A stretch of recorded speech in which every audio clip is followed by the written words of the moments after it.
We have an Xbox One S motherboard here. It came in for an HDMI port replacement, but of course there's a prior repair attempt and I do see missing pads on the board. Let's take a look at this. And we have 4 broken pads. This pad is going to this filter chip here, and the second one is going to the third pad, and this one connects here, and this one connects to this end of the filter chip. Okay, so what we need to do is we need to cut those wires off. What a mess. And everyone is an expert now.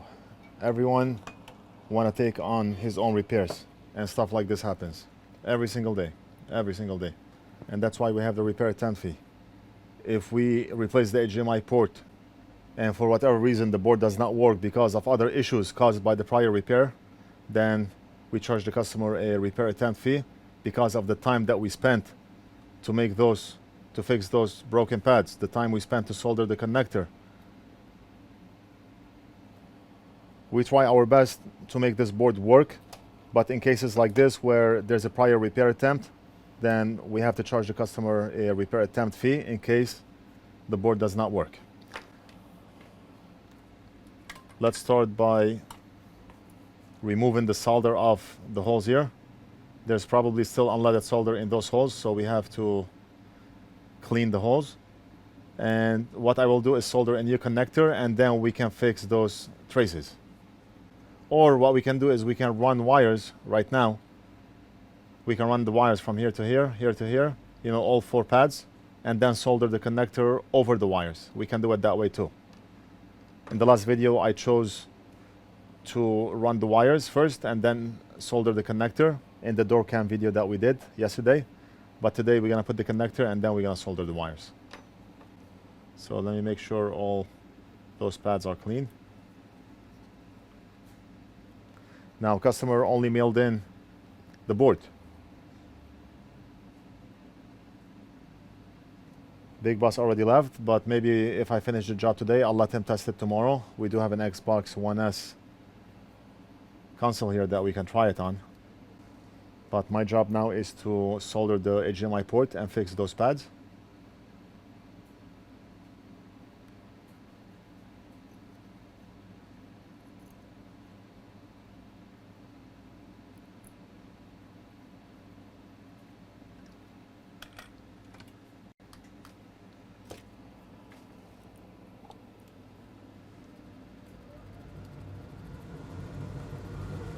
And fume extractor on. My mother watches the video only to see if I have the fume extractor on or not. That's it. And God forbid if I forgot to put the fume extractor on, she'll call me. She's right. Those fumes are toxic, and it's highly recommended that we have a fume extractor on when doing the job.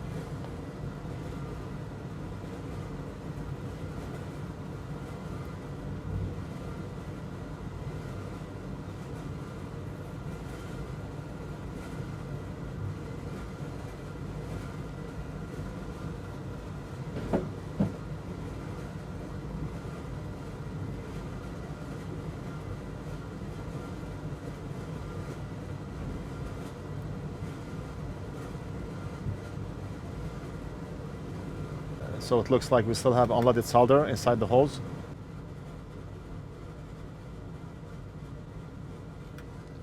Let's tackle the board from the back.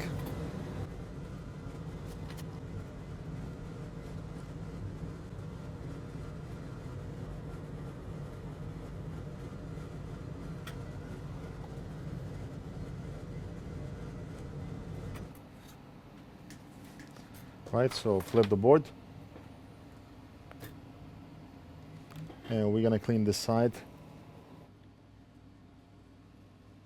Okay, now we're gonna use a new port. This one right here. Very nice. Press and hold down. And start with pin number 1.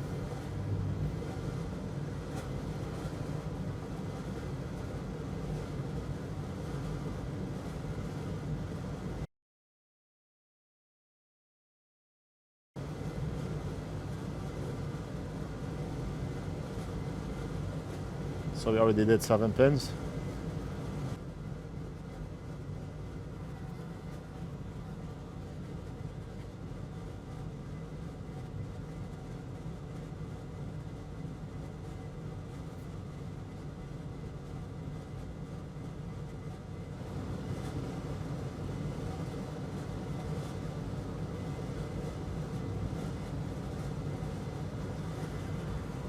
All right, so the front is good. Solid.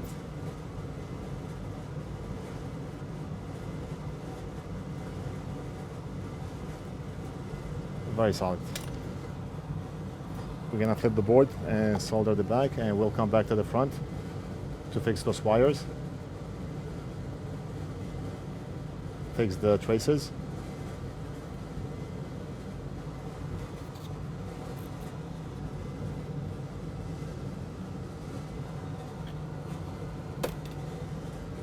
And now we have to switch tips. Let's use the big one.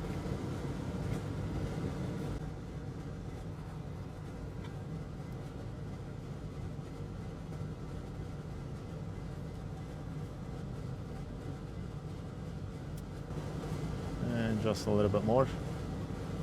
Very good. And maybe a little bit more here too. I like everything to be nice and round. Just like that.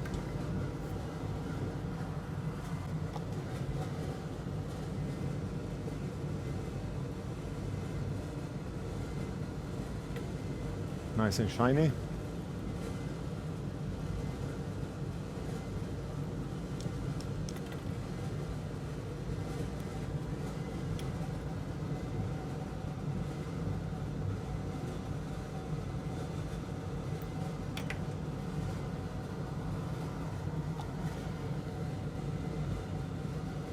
When I give this back to the customer,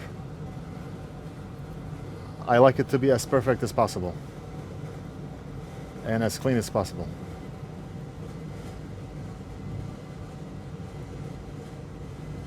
All right, the back is beautiful.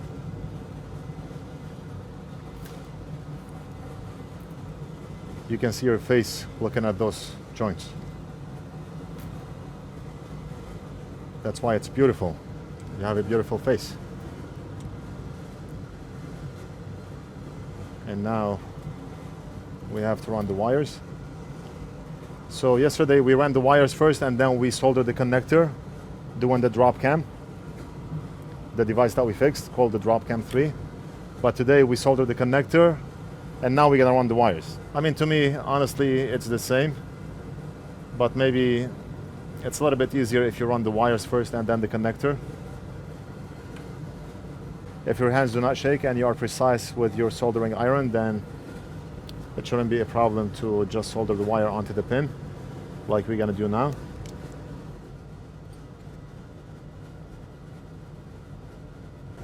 Okay, so that's one wire. And this wire is gonna go all the way to right over here.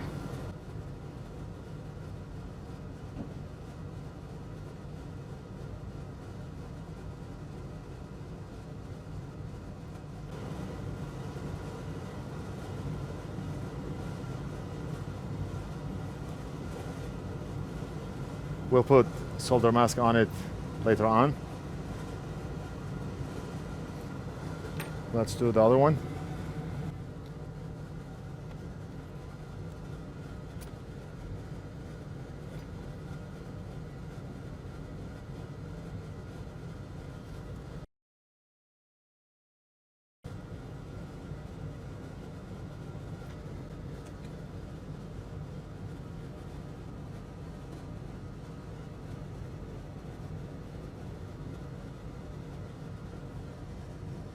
Right now we have 4 missing pads, but one of the pads is ground and we do not need to create a wire for. And that pad is this one here. This is a ground pin, number 9. 1, 2, 3, 4, 5, 6, 7, 8, 9. That's ground. That's ground also. And we also have ground pins on this side of the connector. Right there. So we do not need to worry about this rip pad that's ground. For this one, we're gonna run a wire from here all the way to this pin here, or we can also create a short wire from here to maybe here. We will have to scratch the trace so we can expose the copper and solder the wire here. But since the trace is very tiny and we have other choices, we're gonna just run a long wire from here all the way to here.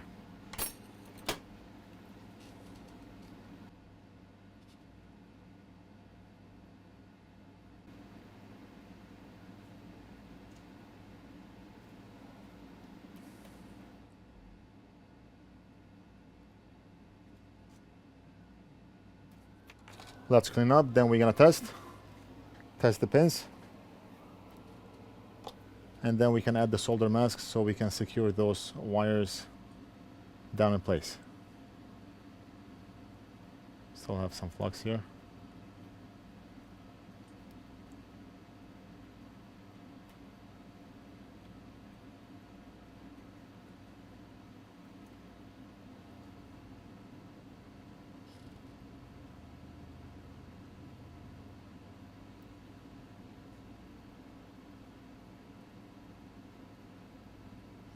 All the pins are super solid.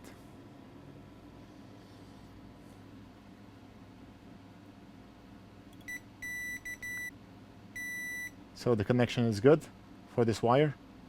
Now we're gonna test the second wire, which is this one. And this wire connects to here, which ends up here. Very good. And now we're gonna test the third wire. This one goes to here, which ends up here. And perfect. The port is soldered on perfectly. The wires are very solid. They are making a good connection. All we have to do is just add solder masks so we can secure those down in place, or we can add an overcoat. The thing is, I do not know if that pen still has any solution left in it. Let's see.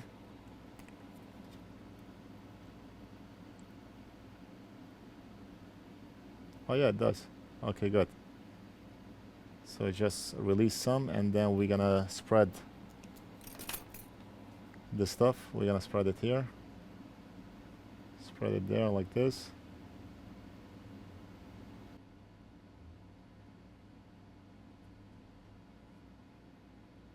The solution will harden in a few, and the wires will be solid on the board, and they will not move around.